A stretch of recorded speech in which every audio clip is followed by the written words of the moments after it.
ជំរាបសួរនិងសួស្តីបងប្អូនទាំងអស់គ្នាបងប្អូនណាខ្លះដែលកំពុងតែស្វែងរកឱកាសការងារក្រៅម៉ោងក៏ដូចជារកប្រាក់ចំណូលបន្ថែមបន្ទាប់ពីការងារដែលយើងធ្វើពេញម៉ោងថ្ងៃនេះខ្ញុំសូមណែនាំដល់ក្រុមហ៊ុនមួយគឺក្រុមហ៊ុន Atomy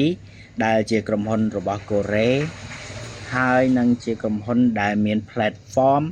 និងជាក្រុមហ៊ុនដែលមាន platform អាចរកចំណូលបានពី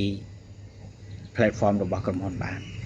ដោយយើងទទួលបាននៅលក្ខខណ្ឌដូចខាងក្រោមទី1គឺមានតាអត្តសញ្ញាណប័ណ្ណនិងលេខទូរស័ព្ទហើយសម្រាប់ការចុះឈ្មោះគឺចុះឈ្មោះឲ្យដោយ free មិនអស់ប្រាក់ហើយបើសិនជាបងប្អូនចាប់អារម្មណ៍ចង់ធ្វើជំនួយនេះអាចតាក់ទងមកខ្ញុំបាននិង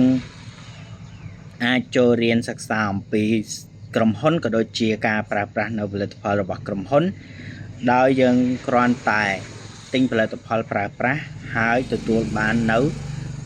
ឱកាសសាងប្រាក់ចំណូលជាមួយនឹងក្រុមហ៊ុន Atomy តាមរយៈការសិក្សារៀនសូត្រពីក្រុមហ៊ុន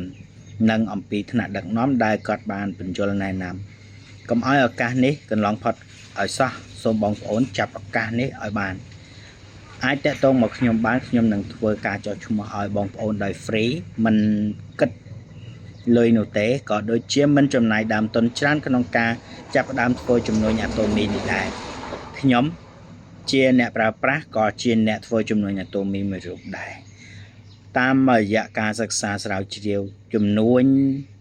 ទីផ្សារបណ្ដាញដែលខ្ញុំធ្លាប់ធ្វើក៏ដូចជាទីផ្សារបណ្ដាញដែលខ្ញុំបានធ្វើហើយខ្ញុំឃើញថាទីផ្សារបណ្ដាញរបស់ក្រុមហ៊ុន Atomy គឺមានក្រុមហ៊ុន Atomy គឺជាក្រុមហ៊ុនទីផ្សារបណ្ដាញដែលល្អដាច់គេហើយនឹងគុណភាពល្អដាច់តម្លៃល្អដាច់ហើយផលិតផលរបស់ក្រុមហ៊ុន Atomy គឺមានគុណភាពដូចជា sunscreen នេះគឺយើងអាចប្រើប្រាស់នៅលើស្បែកមុខការពារកម្ដៅថ្ងៃយ៉ាងបានហើយមានថ្នាំដុសធ្មេញជាដើមអញ្ចឹងគ្រាន់តែយើងផ្លាស់ប្ដូរពីការប្រើប្រាស់ផលិតផលនៅខាងក្រៅមកប្រើប្រាស់នៅផលិតផល Atomy បងប្អូនអាចខ្លាយទៅជាម្ចាស់ជំនួញក៏ដូចជាម្ចាស់អាជីវកម្មដែលអាចរកចំណូលបានពីក្រុមហ៊ុន Atomy អូខេជាចុងក្រោយបើមានចម្ងល់អីអាចឆាតសួរខ្ញុំបានគ្រប់ពេលវេលាអូខេបាយបាយ